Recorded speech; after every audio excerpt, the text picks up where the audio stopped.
Hey Scrappy friends, it's Audrey. Thanks for stopping by my channel again. I am doing a whole week of fall layouts this week, and these photos are from Halloween last year.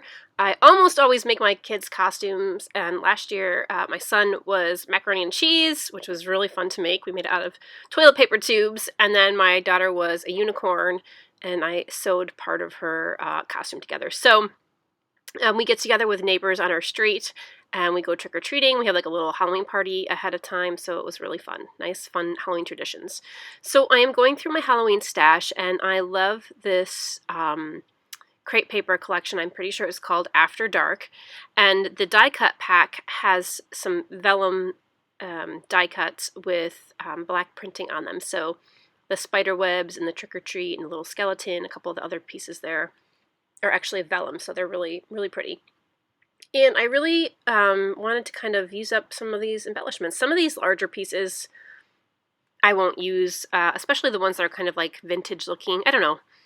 I struggle with those. There are some people who can use those and then they just make a layout look absolutely amazing. And then I just struggle with some of those bigger vintage looking die cuts, like a whole bunch of tags and tickets and things like that. So I'll just stick with what I work best with, I think.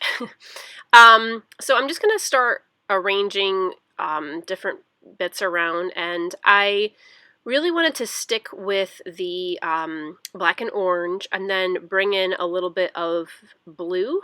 There are some light blue bits in here. I love that color combo for October, but I also have a little bit of yellow coming through because that one die cut with the 31 there has some yellow around the edge. So I'm going to go with the black and orange, a little bit of yellow, a little bit of light blue.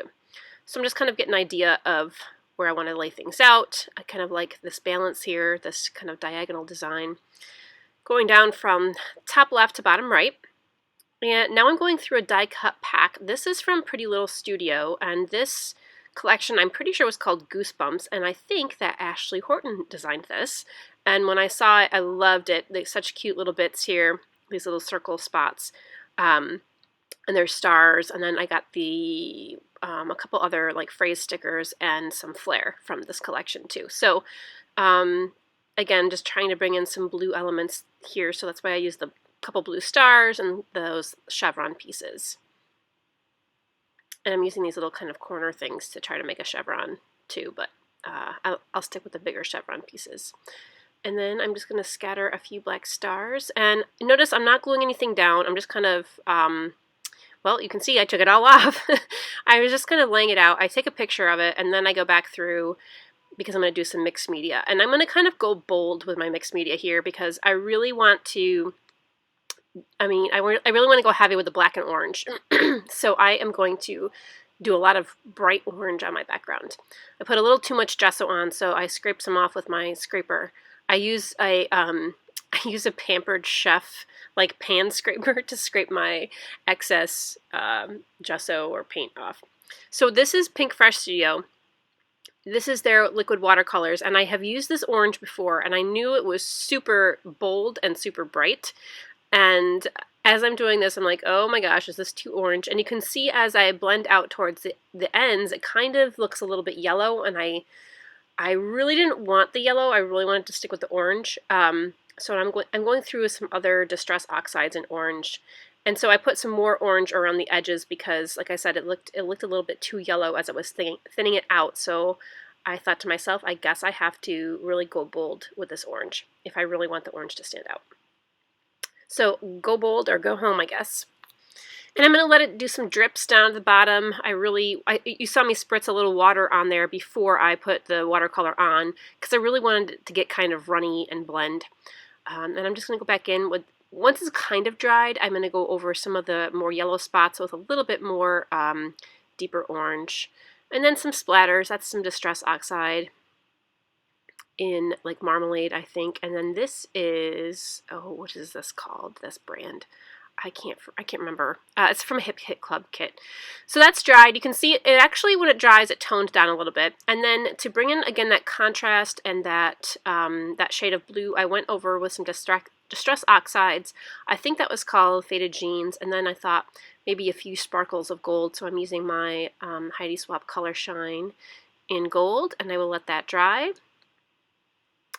And is it dry? It's not completely dry, and that's my problem because I don't I don't let things completely dry before I continue to work. But in the meantime, I will back my photos. Here's a little bit more blue with this pattern paper. I love the black contrast, the black and blue along the edges. I think it really makes the photos stand out. So I'm actually happy with the way that background turned out. And again, it was really bold orange, and I was nervous. But this is probably the only holiday I will get away with a really bright orange background like that. So I might as well do it up. Okay, so I had taken all those things off. Time to go back and rearrange. And this won't take me really long because I have when I take things off the page, I separate them into piles according to where I had them, and so I keep the things grouped together so I don't have to guess about where I put everything. And then sometimes, like I said, I'll take a reference photo and go back and check my photo. So things get scattered a little bit differently, and I move things down just to fill out the orange space a little bit more. And I really loved those blue splatters in the top left, so I wanted to make sure I didn't cover those up with my embellishments.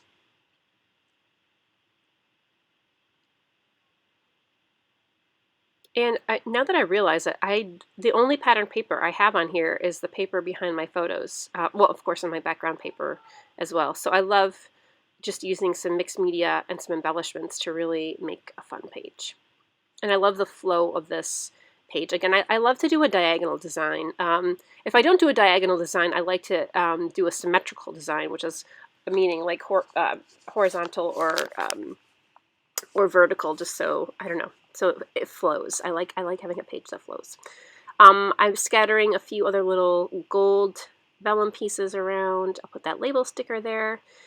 And I think now I went back and pulled out some flare, and then I added this little pop of yellow, and I felt like I had to balance and add another piece of flare, so I'm going to put that one right over the vellum cobweb, and the lines kind of match up perfectly, so I loved that. Okay, so now it's time to glue.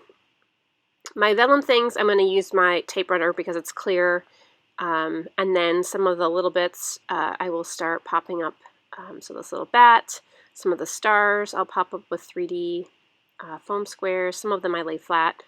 It depends on, well, it depends on the size for me. Like if my squares are too big to fit behind something that's really tiny, I will often just glue it down to the page. And also I like to mix it up. I don't like to pop everything off because I like to give it some depth. And I think by putting a few stars right on the background, glued down, and then a few stars popped up, that it really adds some nice depth. So I wanted these stars to stand out a little bit better, so I just went through and did some faux stitching around the edge with my black pen, and I'll do the same thing on the die cut in the bottom. I'm not sure why I switched to liquid glue on these spider webs. I guess it was just out of habit because I always use liquid glue, but I probably should have used clear tape. I mean, it will dry it clear, but they kind of started to warp and curl from the liquid glue, the vellum pieces, so I probably should have just used my tape runner, but it's fine. Okay, and then my photos, you saw earlier I put down my craft foam on the photo, and I'll put some tape on the back of those. I feel like I actually made a dent in this die cut pack, and yeah, and that feels good.